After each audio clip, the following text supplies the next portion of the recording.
Dimas, siswa kelas 11 baru pindah ke sebuah kota kecil karena ayahnya, seorang pegawai bank, dipindah tugaskan.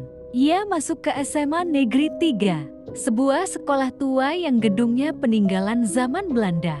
Dari luar terlihat megah, tapi cat mengelupas, jendela kayu usang, dan lorong panjang dengan cahaya redup. Saat pertama kali melangkah ke halaman sekolah, Dimas merasakan hawa dingin yang tidak biasa. Angin seolah berhembus hanya kepadanya. Namun begitu masuk kelas, ia disambut ramah oleh teman-teman baru. Ada Raka si humoris, Putri yang pintar, dan Wayne yang pendiam. Senyum mereka membuat Dimas merasa betah, meski bulu kuduknya sempat berdiri saat melewati lorong belakang sekolah. Hari pertama terasa normal, tapi malamnya, saat Dimas sedang mengerjakan PR, ia bermimpi aneh. Ia berada di ruang kelas kosong, papan tulis penuh coretan merah, dan di ujung ruangan berdiri seorang perempuan berseragam putih abu-abu dengan wajah pucat. Perempuan itu berbisik, "Jangan pernah duduk di bangku belakang." Dimas terbangun dengan keringat dingin. Ia menganggapnya hanya mimpi, tapi di hatinya ada rasa takut yang sulit dijelaskan. Di sekolah, Dimas mulai mendengar cerita urban legend dari teman-temannya. Katanya, ada siswi yang dulu meninggal gantung diri di toilet belakang karena perundungan. Sejak saat itu, arwahnya sering menampakkan diri di koridor belakang dan toilet perempuan. Raka menantang Dimas lewat taruhan konyol.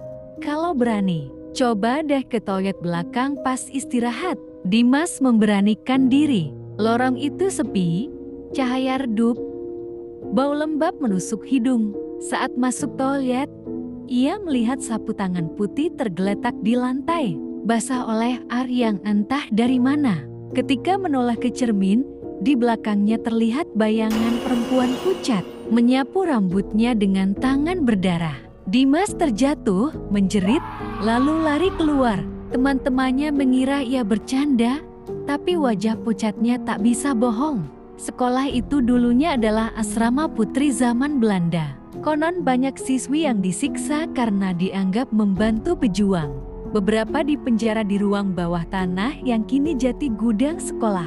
Setelah Indonesia merdeka, bangunan itu dijadikan SMA. Namun sejak awal, selalu ada kejadian aneh. Siswa hilang, suara tangisan tengah malam, hingga penampakan di koridor. Guru-guru jarang bicara, tapi salah satu guru sejarah, Bu Ratna, sempat menegur Dimas. "Kalau ada yang aneh, jangan diikuti. Sekolah ini punya sejarah panjang, dan tidak semua arwah bisa pergi dengan tenang." Meski dihantui rasa takut, Dimas menemukan kenyamanan lewat teman-temannya. Ia mulai dekat dengan Wayne, siswi pendiam yang ternyata tahu banyak tentang misteri sekolah. Wayne bercerita kalau ia juga sering diganggu, bahkan pernah mendengar namanya dipanggil dari toilet kosong. Suatu sore, saat mereka berdua pulang terlambat, Dimas melihat sosok perempuan berjalan pelan di lapangan belakang. Pikirnya itu Wayne, tapi ketika menoleh, Wayne justru berdiri di sampingnya. Sosok itu menoleh, wajah pucat, mata kosong, darah menetes dari seragamnya. Menjelang ujian, Dimas dan teman-temannya belajar kelompok di sekolah. Saat malam semakin larut, listrik padam. Hanya cahaya lilin kecil yang menerangi kelas.